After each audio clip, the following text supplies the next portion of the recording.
Hi friends, நான் உங்கள் anime freak வந்துட்டேன். நாம இப்போ solo maths level newbie episode 46 பார்க்கலாம்.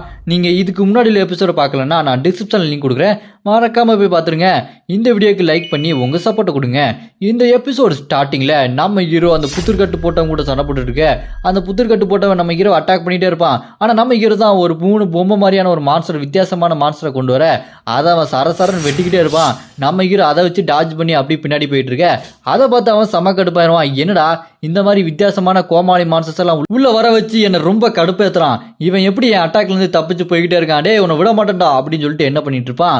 அந்த பொம்மை மாதிரியான மான்ஸ்டர்ஸ் எல்லாத்தையுமே வெட்டி வீசிட்டு கடைசியா நம்ம ஹீரோ கிட்ட வந்து அட்டாக் பண்ணலான்னு போக நம்ம ஹீரோ அவனோட டேகரை வச்சு தடுத்து நிப்பாட்ட பாவான் பாருங்க. அடிச்ச அடியில நம்ம ஹீரோட டேகரை சும்மா நொறுங்கி போயிடும். அதை வச்சு டாச் பண்ணிட்டு நம்ம ஹீரோ பின்னாடி வந்துட்டு மனசுல யோசிச்சுட்டு இருப்பான், இவனோட பவரை காப்பி பண்ணுறதுக்கு நான் என்னெல்லாம் பண்ண வேண்டியதாக இருக்குது. பேசாமல் நானும் அந்த ஜுன்னு தெரசா மாதிரி இருந்திருந்தா கவலையே வேண்டாம். அவங்க சும்மா சண்டை போட்டு எப்படியாச்சும் ஜெயிச்சா மட்டும் போதும் சண்டை போடுவாங்க. நான் இவனோட பவரை எப்படியாச்சும் காப்பி பண்ணி ஆகணுமே அப்படின்னு சொல்லிட்டு சண்டை போட்டுட்டு இருக்கேன். இப்போ என்கிட்ட இருந்து அந்த டேகரும் போயிடுச்சு. சரி இருந்தாலும் பரவாயில்ல, அவனோட பவரை எப்படியாச்சும் நான் காப்பி பண்ணியே ஆகணும் அப்படின்னு சொல்லிட்டு நம்ம ஹீரோ ஒரே குறிக்கோளாக இருக்க. இந்த பக்கம் நம்ம தெரசா அவன் கூட பயங்கரமாக சண்டை போட்டுகிட்டே இருப்பாங்க பாருங்க. அவன் டாச் பண்ணிக்கிட்டே இருப்பான். அப்புறம் அந்த கருப்புகள் நம்ம தெரசாவை அடித்து பறக்க விட்டதுக்கு அப்புறம் பின்னாடி செம்ம ஸ்பீடாக வருவா பாருங்க நம்ம சுட்டி. அவனை அட்டாக் பண்ணலான்னு போகும்போது என்ன பண்ணுவான், டக்குன்னு அந்த கருப்புகள் உன்னோட ஸ்பீட்லாம் பத்தாதுமான்னு சொல்லிட்டு நம்ம சுட்டியவே மிதிச்சு பறக்க விட்டுருவான். அந்த சுட்டி அப்படி பறந்து போய் விழுந்துட்டு நம்ம தெரசா பார்த்து சொல்லுவா பாருங்க, மன்னிச்சிரு தெரசா, நான் அட்டாக் பண்ணலான்னு நினச்சேன்.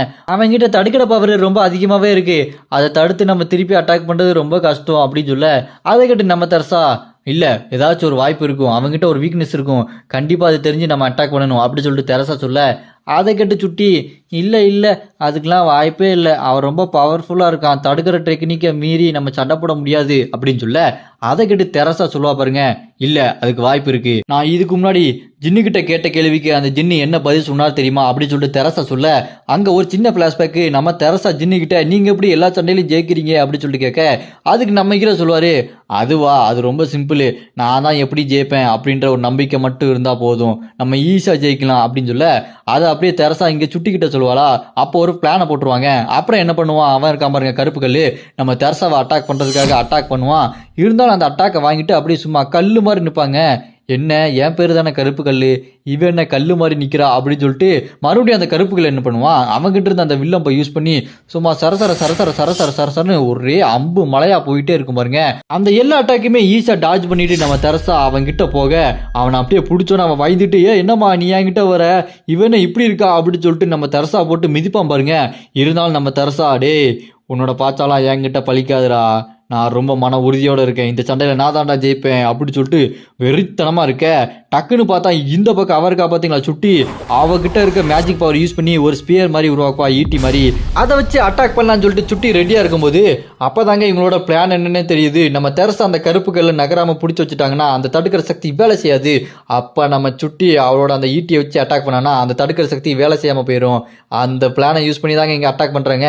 சுட்டி அவளோட அந்த வெப்பனை வச்சு அடிக்க அவ்வளோதான், சும்மா நொறுங்கி போயிடும் அவனோட தடுக்கிற சக்தி. நொறுங்கி போக அதை வச்சு குத்துனதுல அவன் வயிற்றுல அவ்வளோ பெரிய ஓட்டை விழுந்துருமாருங்க. அவன் கதை அங்கேயே முடிஞ்சிடும். அவன் கதை தான் முடிஞ்சதுன்னு பார்த்தா நம்ம தெரசா கதையும் முடிஞ்சிரு போல. ஏன்னா அவங்க எவ்வளோ அட்டாக் வாங்கியிருக்காங்க, அவங்க செத்து போனதுக்கப்புறம் அதை பார்த்துட்டு அந்த சுட்டி, ஐயோ இவங்களும் செத்து போயிட்டாங்களே என்ன பண்ணுறது அப்படின்னு சொல்லிட்டு முடிச்சுட்டு இருக்கும்போது நம்ம தெரசா தான் ஒரே அடியில் சாகலை அப்படின்னா திரும்ப உயிரோட வந்துருவாங்கல்ல, அதே மாதிரி திரும்ப உயிரோட வராங்க.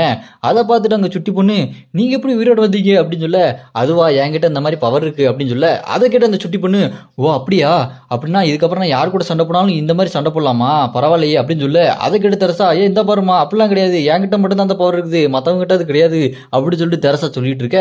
அப்படியே இந்த பக்கம் நம்ம ஜுன்னு சல்லி கூட சண்டை போட்டு இருக்கும்போது இந்த பக்கம் அந்த கருப்புகள் செத்தது சல்லிக்கு தெரிய வந்த உடனே அவனை எப்படி கொண்டாங்க, அவனை கொள்றதுக்கு வாய்ப்பே இல்லையே, ஒருவேளை அந்த மந்திரத்தை வச்சு செயற்கையா உருவான அந்த பொண்ணு கொண்டிருப்பாளோ, எது எப்படியோ இந்த மனுஷனால என்ன தொட முடியாது, டே நீ ஒரு சாதாரண மனுஷன்டா, முடிஞ்சா என்ன தொட்டுப்பாரு அப்படின்னு அவ குளோன் மேஜிக் யூஸ் பண்ணி அவள மாதிரி நிறைய குளோனை கொண்டு வந்து சண்டைக்கு ஓடி போக, இந்த பக்கம் நம்ம ஜுன்னு அவனோட மல்டி ஸ்வாட் டெக்னிக் யூஸ் பண்ணி நிறைய ஸ்வாடை கொண்டு வந்து நேருக்கு நேரம் சண்டைக்கு போவான் பாருங்க. சண்டை பயங்கரமா நடக்கும். ஆனா நம்ம ஜுன்னால அவளை ஒண்ணுமே பண்ண முடியாது. நம்ம ஜுன்னுக்கு தான் காயமா ஆகிட்டே இருக்கும். நம்ம ஜுன்னு இப்போ என்ன பண்றதுன்னு தெரியாம யோசிச்சுட்டு இருக்கும்போது அப்ப டக்குன்னு அந்த டொமைனை உடச்சிட்டு யாரோ வர மாதிரி இருக்கும். யார் அது அப்படின்னு சொல்லிட்டு பார்த்தா அது நம்ம அலிஸ் வேம்பேர் தாங்க. அங்க வந்து இறங்க நம்ம ஜுன்னு அலிஸ் வேம்பேரை பார்த்துட்டு, நீ எதுக்காக இங்க வந்த, என்னால் சமாளிக்க முடியாதுன்னு நினைக்கிறியா அப்படின்னு சொல்ல, அதுக்கு நம்ம அலிஸ் வேம்பேரு, என்னப்பா சொல்ற? ஜின்னு சொன்னா நான் இங்க வந்தேன், உனக்கு ஹெல்ப் பண்ணணும்னு சொன்னா, நீ இந்த மாதிரி ரொம்ப பவர்ஃபுல்லான ஆள் கூட சண்டை போட முடியாது, நீ டம்மி பேசு அப்படின்னு சொன்னா, அதான் நான் ஹெல்ப் பண்ண வந்தேன் அப்படி சொல்லிட்டு நம்ம அலி சொல்ல, அதை கேட்டு ஜுன்னு செம்ம கடுப்பாயிருவான். அவனுக்கு என்ன தைரியம் இருந்தா என்ன பத்தி இப்படி சொல்லியிருப்பான். நான் யாருன்னு காட்டுறேன், இங்க பாரு அலிசு, இப்போ நான் ஒரு டெக்னிக்கை யூஸ் பண்ண போறேன். இதை நான் அந்த ஜின்னு கூட சண்டை போடும் போது தான் யூஸ் பண்ணணும்னு நினைச்சேன், ஆனா அதை இப்போ யூஸ் பண்ணணும், வேற வழி இல்லை. இதை பத்தி நீ அவன்கிட்ட சொல்லவே கூடாது, புரியுதா அப்படின்னு சொல்லிட்டு நம்ம ஜுன்னு என்ன செய்வான், அவனோட ஸ்வாட்ல பிரைட் ஃபிளாஷ் நைட் ஸ்வாட் டெக்னிக் அப்படின்னு சொல்லிட்டு அந்த ஸ்வாட் டெக்னிக் யூஸ் பண்ணுவான் பாருங்க. பார்க்கறதுக்கே ஜுன்னு சும்மா மரண மாசம் இருப்பான். இந்த பவர் யூஸ் பண்ணி அட்டாக் பண்ணா என்ன ஆக போகுதுன்னே தெரியல, அந்த அளவுக்கு செம பவரா இருக்கும். அதை பார்த்துட்டு அலிசு அப்படியே கொஞ்ச நேரத்துக்கு முன்னாடி என்ன நடந்ததுன்னு யோசிச்சு பாப்பா. அலிசு நம்ம ஹீரோ கிட்ட, ஆமா ஜுன்னு அங்க தனியா சண்டை போட விட்டியே, அவனுக்கு என்ன ஆகும் அப்படின்னு சொல்லிட்டு கேட்க, அதுக்கு நம்ம ஹீரோ சொல்லியிருப்பான், அவன் சமாளிச்சிருவான், இருந்தாலும் அவனை கொஞ்சம் கடுப்பேற்றி விட்டு அவனோட பவரை ஃபுல்லா யூஸ் பண்ண வைக்கணும். அதுக்கு நீ என்ன பண்ணு தெரியுமா, இந்த மாதிரி நான் சொன்னேன், அவன் வேஸ்ட், அவன் தண்டம் சொன்னேன்னு சொல்லிட்டு நீ போய் ஹெல்ப் பண்ண போய் நில்லு. அதை கேட்டு அவன் கடுப்பாய் அவனோட பவரை யூஸ் பண்ணுவான் அப்படின்னு சொல்லிட்டு நம்ம ஹீரோ சொல்லியிருப்பான்.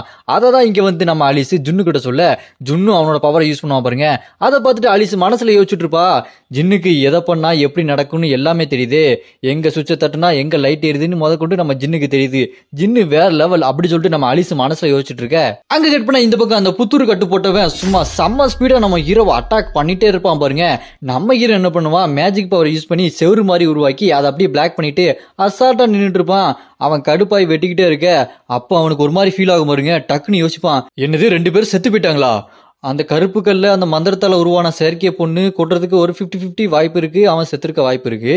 ஆனா அந்த சல்லி எப்படி செத்தா, அவன் இந்த ஒரு சின்ன பொண்ணை தான் இங்க இருந்து அனுப்புனான், அவன் அந்த அளவுக்கு பவர்ஃபுல்லா இருப்பாளா, அது பத்தாததுக்கு ஜுன்னுன்னு ஒருத்தன் அவன் கூட சண்டை போட்டுட்டு இருந்தா, அப்படின்னா என்ன நடந்தது ஒன்றும் புரியலையே, எப்படி 2 பேர் சாகுறாங்க, என்ன நடக்குது அப்படின்னு சொல்லிட்டு அவன் யோசிச்சுட்டு இருக்க. இந்த பக்கம் நம்ம ஹீரோ அந்த புத்துருக்கட்டு போட்டவங்கிட்ட, என்ன தம்பி தலை சுத்துதா, என்னடா ட்ரைனிங் கொடுத்துருக்க, நான் என்னமோ அவங்க 2 பேரையும் பார்த்தா சும்மா பயங்கரமா சண்டை போடுவாங்கன்னு நினைச்சேன், ஆனா என்னோட ஆட்களை அடிச்ச ஒரே அடியில செத்து போயிட்டாங்க, அவ்வளவுதான் உங்களோட ட்ரைனிங்கா அப்படின்னு சொல்லிட்டு கிண்டல் பண்ண. அதை கேட்டுட்டு அந்த புத்துருக்கட்டு போட்டவன் செம்ம கோவத்தோட அட்டாக் பண்ணுவான். ஆனா நம்ம ஹீரோ அசால்ட்டா காலை தூக்குவாரு பாருங்க, அது கவட்டை கீழே அட்டாக் அப்படி போகும். அதை பார்த்து அவன் செம்ம கடுப்பாயிருவான். இங்க நம்ம ஹீரோவும், டே ஒழுங்கா அட்டாக் பண்றா, என்னடா பண்றீங்க, காமெடி பண்ணிட்டு இருக்கீங்களா அப்படின்னு சொல்ல. அதை கேட்டு அந்த புத்துருக்கட்டு போட்டவன் செம்ம கடுப்பாய் என்ன பண்ணுவான், போட்டிருக்க புத்துருக்கட்டை அப்படியே அவுத்துட்டுட்டு, டே நீ சும்மா விளாண்டுட்டு இருக்க, நீ விளாண்டு முடிச்சதுக்கு அப்புறம் சீரியஸா சண்டை போடலான்னு நினைச்சேன், வேலை கேட்காது, இப்போ நான் அடிக்கிற அடியில் அவன் மூஞ்செல்லாம் எப்படி குழம்புது பாடுறா, சும்மா வெறித்தனமா வெட்ட போறேன்டா உன்னை அப்படின்னு சொல்லிட்டு என்ன பண்ணுவான், அந்த புத்துருக்கட்டு போட்டவன் புத்துருக்கட்டெல்லாம் எடுத்து விட்டுட்டு டொமைனை யூஸ் பண்ண ஆரம்பிப்பான். அந்த டொமைனுக்குள்ள யாராலையுமே அசைய முடியாது, இன்க்ளூடு அந்த டொமைனை கிரியேட் பண்ணாம பார்த்தீங்களா அந்த புத்துருக்கட்டு போட்டவன், அவனால கூட அசைய முடியாது, அந்த மாதிரியான ஒரு டொமைனு. அது மட்டும் இல்லாமல் இவன் அந்த டொமைனுக்குள்ள அட்டாக் பண்ணான் அப்படின்னா எல்லாரு மேலேயும் அட்டாக் விழும், உயிர் இல்லாத எல்லா பொருள் மேலேயும் அட்டாக் விழுமா, அந்த மாதிரி ஒரு டொமைனை போட்டு நம்ம ஹீரோவை கட்டி போட வச்சுட்டு அந்த டொமைனில் அட்டாக் போட ரெடியா இருக்க. நம்ம ஹீரோ அந்த புத்துருக்கட்டு போட்டவனே, டே என்னடா பண்ணிட்டு இருக்க, உனக்கு அந்த கிரீடம் வேண்டாமா, இப்படி நீ எல்லாத்தையுமே அட்டாக் பண்ணா அந்த கிரீடமும் அட்டாக் ஆகி அதெல்லாம் உடஞ்சு போயிருமே அப்படின்னு சொல்ல. அதை கேட்டு அந்த புத்துருக்கட்டு போட்டவன், டே உனக்கு கிரீடத்தை பத்தி ஒண்ணுமே தெரியாதா, உண்மையான கிரீடம் அதை அழிக்கவே முடியாது, அது எந்த அளவுக்கு பவர்ஃபுல்னு உனக்கு தெரியாதா, இந்த மாதிரி அட்டாக் பண்ணா அது உடையுதுன்னா அது ஃபேக்கு, ஒரிஜினலுக்கு ஒண்ணுமே ஆகாதுடா, அந்த கிரீடத்தை பத்தி ஒன்றும் தெரியாம பேசாத அப்படின்னு சொல்ல. அதை கேட்டோன்னு தான் நம்ம ஹீரோக்கு, அப்பா இப்போதான்டா உயிர் வருது, சரி நீ இப்போ என்ன பண்ணிட்டு இருக்க, ஏன் அந்த தேவையில்லாத வேலை, இப்போ நான் என்னோட அட்டாக்கை போட போறேன், நீ எப்படி தாங்க போறேன்னு பார்க்கலாமான்னு சொல்லிட்டு நம்ம ஹீரோ சொல்ல. அந்த புத்துருக்கட்டு போட்டவனுக்கு இன்னொரு பவர் கிடைச்சிருக்குங்க அந்த டொமைனுக்குள்ள. அது என்ன பவர்னா, அவனுக்கு 80 மடங்கு அதிக டேமேஜ் இருந்தாலுமே அவனால தாங்கிக்க முடியும், அந்த மாதிரியான ஒரு பவர் இந்த டொமைனுக்குள்ள கிடைக்கும். இங்க நம்ம ஹீரோ என்ன செய்வாரு, இதுக்கு முன்னாடி சிட்டிக்குள்ள வந்து அந்த மான்ஸ்டர்ஸ் எல்லாத்தையுமே எப்படி அந்த பேரியர் மேஜிக்கை யூஸ் பண்ணி அடிச்சு தள்ளானோ அதே மாதிரி இப்போவும் அந்த மேஜிக் பேரியரை கிரியேட் பண்ணுவான் பாருங்க.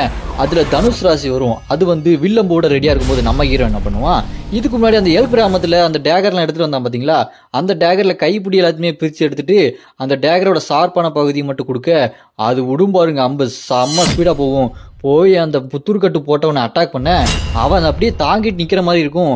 இந்த பக்கம் தனுஷ் ராசி அப்படியே சிம்ப ராசியா மாறும் பாருங்க, அதோட ஃபுல் ஃபோர்ஸ் ஆகி அப்படியே அட்டாக் ஆக அவனுக்கு என்ன ஆகும் அப்படின்னு பார்த்தா, இந்த அளவுக்கு ஒரு பவர்ஃபுல்லான வெப்பனை தியாகம் பண்ணியுமே அது தியாகத்துக்கான லிஸ்ட்ல சேரவே இல்லை. அவனுக்கு ஒண்ணுமே ஆகலைங்க இந்த டேமேஜ். ஏன்னா அவனுக்கு தான் 80 மடங்கு அதிக டேமேஜை தாக்கு பிடிக்க முடியும்ல. அவனுக்கு ஒண்ணுமே ஆகாததை பார்த்து நம்ம ஹீரோக்கு செம்ம சாக்கு. அப்புறம் அவன் என்ன பண்ணுவான், புத்துருக்கட்டு போட்டவன் அவனோட ஸ்வாடை வச்சு சும்மா கொண்டு வருவான் பாருங்க. நிறைய ஸ்வாடை மேல இருந்து எல்லா ஸ்வாடையும் கொண்டு வந்து அப்படியே நம்ம ஹீரோ அட்டாக் பண்ண நம்ம ஹீரோ பேரியருக்கு மேல பேரியரை கிரியேட் பண்ணி தடுத்தாலுமே நம்ம ஹீரோவால தடுக்கவே முடியாது. அந்த அளவுக்கு செம்ம பவர்ஃபுல்லான அட்டாக்குங்க. இந்த பக்கம் நம்ம ஹீரோக்கு அட்டாக் ஆனது அப்படியே அலிஸுக்கு ஒரு மாதிரி ஃபீல் ஆகுமா, என்னாச்சு ஜின்னுக்கு அப்படி சொல்லிட்டு யோசிச்சுட்டு இருக்கும்போது அங்க கட் பண்ணா இந்த பக்கம் நம்ம ஹீரோட வீட்டுக்கு யாரோ கதை திறந்துட்டு வராங்க. யாருன்னா நம்ம லீடர் தான். நம்ம லீடர் கதை திறந்துட்டு உள்ள பார்த்தா அங்க ட்வின்ஸ் தான் இருக்காங்க. அவங்க நீங்க என்னங்க இங்க அப்படின்னு சொல்ல, அதுக்கு அந்த லீடரும் நான் ஜின்ன பார்க்கலாம் தான் வந்தேன், அவன் எங்க அப்படின்னு சொல்லிட்டு கேட்க, அவரு முக்கியமான வேலையை வெளியே போயிருக்காருங்க ட்வின்ஸ் சொன்னோன்னே அவரு என்ன பண்ணாரு, ஓ அப்படியா, அப்படின்னா ஜின்னு வர வரைக்கும் நான் இங்கே நின்று அவரை பார்க்க போறேன் அப்படின்னு சொல்ல, அதை கேட்ட அந்த 2 ட்வின்ஸ் சந்தோஷப்பட்டுட்டு இருப்பானுங்க. அப்படியே கட் பண்ணி இந்த பக்கம் நம்ம ஹீரோக்கு என்னாச்சு அப்படின்னு சொல்லிட்டு பார்த்தா அந்த அட்டாக்ல அப்படியே நம்ம ஹீரோ அடி வாங்கி ரத்த வெள்ளத்துல படுத்து கிடப்பாருங்க. அவ்வளவுதான், நம்ம ஹீரோ செத்து போயிட்டாரு. இந்த பக்கம் அந்த புத்தர் கட்டு போட்டவன் நல்ல வேலை எனக்கு அந்த 80 மடங்கு அட்டாக்கை தாங்குற சக்தி இருந்தனால தப்பிச்சேன், இல்லைன்னா எனக்கு என்ன ஆகும், அவனோட பேரியர் மேஜிக் ரொம்பவே பவர்ஃபுல்லா இருக்கு அப்படி சொல்லி யோசிச்சுட்டு அந்த கிரீடம் முன்னாடி போவான். அந்த கிரீடத்தை எடுக்கலான்னு போகும்போது அவனுக்கு யோசனை வரும், ஐயோ வெறும் கையால தொட்டோம்னா அவ்வளவுதான், நம்ம கதையே முடிஞ்சிருமே, நம்ம டக்குன்னு ஒரு ஸ்கில்லை யூஸ் பண்ணணும், ஒரு மேஜிக் பவரை யூஸ் பண்ணணும் அப்படின்னு சொல்லிட்டு என்ன பண்ணுவான், ஒரு மேஜிக் பவரை யூஸ் பண்ணுவான். அதை வச்சு அவனுக்கு 200 மடங்கு அதிக சக்தி கிடைக்கும். அந்த 200 மடங்கு அதிக சக்தி பலங்கிறது கொஞ்சம் நேரம் தான் இருக்கும். அதுக்குள்ள அந்த கிரீடத்தை அவன் எடுத்துக்கணும். அந்த பவரை வச்சு அந்த கிரீடத்தை எடுப்பான். அப்படி எடுத்துமே அவனுக்கு உடம்பு ஃபுல்லா கத்த கத்த கத்த கத்தன்னு எரியிற மாதிரி இருக்கும். என்னடா இது, இவ்வளோ பவர் யூஸ் பண்ணியுமே இதை எடுக்கவே முடியல, அந்த அளவுக்கு பவரா இருக்கே, சீக்கிரம் எடுத்தாகணும், இதை சீக்கிரம் எடுத்து என்னோட பெட்டிக்குள்ள போட்டாகணும்னு சொல்லிட்டு அவன் அந்த பெட்டிக்குள்ள போடலாம்னு போகும்போது என்ன ஆகும், அவனோட அந்த மேஜிக் பவர் இருக்கு பாத்தீங்களா, 200 மடங்கு அதிக பவர் இருக்கிற மேஜிக் பவர், அப்படியே அந்த மேஜிக் பவர் காணாம போயிடும். அவன் வாயில இருந்து அப்படி ரத்தம் கக்குவான் பாருங்க அந்த கிரீடத்தோட பவர்னால. என்ன நடந்தது இங்க, என் மேஜிக் பவருக்கு என்னாச்சு அப்படின்னு சொல்லிட்டு பார்க்கும்போது தான் தெரியுது, இங்க நம்ம ஹீரோ சாகலைங்க. அந்த ஸ்வாடெல்லாம் அட்டாக் பண்ணிச்சு பாத்தீங்களா, நம்ம ஹீரோட்ட தான் இதுக்கு முன்னாடி எல்லா ஸ்கில்லையும் யூஸ் பண்ணி தடுக்கிற ஒரு டெக்னிக் இருக்கு. அதை வச்சு தடுத்துட்டு என்ன பண்ணியிருப்பான், அந்த ரத்தத்துக்கு பதிலா ஒரு போலி பிளட் அப்படி மேல தெளிச்சுட்டு செத்த மாதிரி நடிச்சிட்டு இருந்திருக்கான் நம்ம ஹீரோ. அதையும் இவன் நம்பியிருக்கான். நம்ம ஹீரோ அப்படியே எந்திரிச்சு நின்றுட்டு எப்படி அந்த மேஜிக் பவரை கேன்சல் பண்ணாருன்னா, இதுக்கு முன்னாடி அந்த டீமன் ஹியூமன் இருக்கான் பாத்தீங்களா, முக்காடு போட்ட கழட்டு போய் அவங்ககிட்ட இருந்தாங்க நம்ம ஹீரோ காப்பி பண்ணியிருக்காரு. அந்த பவரை வச்சு இந்த மேஜிக் பவரை ஒண்ணுமே இல்லாத மாதிரி காணாம பண்ணிட்டாரு. அதனால அவனுக்கு வாயிலெல்லாம் ரத்தம் கக்கிட்டு சாகிற நிலைமையில இருக்க நம்ம ஹீரோ அவன் பின்னாடி சும்மா மாசா எந்திரிச்சு நிப்பாரு பாருங்க. டேய் ஏன்டா எல்லாரும் முட்டா பயல்களா இருக்கீங்க, கொஞ்சமாச்சு யோசிங்கடா, எப்போ பார்த்தாலும் ஜெயிச்சுட்டு தான் நினச்சி கற்பனை கண்டுட்டு இருக்கீங்க, இதெல்லாம் வேலைக்கே ஆகாது, இதனால தான் நான் அவங்களை ஈஸியாக ஜெயிச்சுக்கிட்டே இருக்கேன், கொஞ்சம் யோசிங்கடா, இங்கே செத்து போயிட்டானே, எப்படி செத்தான், இந்த அளவுக்கு பவர்ஃபுல்லாக இருக்கானே, யோசிக்கிறதே கிடையாது, செத்துட்டானா அப்பாடான்னு சொல்லிட்டு அடுத்த வேலையை பார்க்க போகிறது, அதனால தானே நான் ஜெயிச்சுக்கிட்டே இருக்கேன், நான் யாருன்னு தெரியாம மோதுறது பெரிய தப்பு அப்படி சொல்லிட்டு நம்ம ஜின்னு சும்மா மாசா சொல்ல, இதோட இந்த எபிசோடு இங்க முடியுது. அடுத்த எபிசோடு உங்களுக்கு வேணும் அப்படின்னா கமெண்ட்ல அராய்ஸ் அப்படின்னு கமெண்ட் பண்ணுங்க.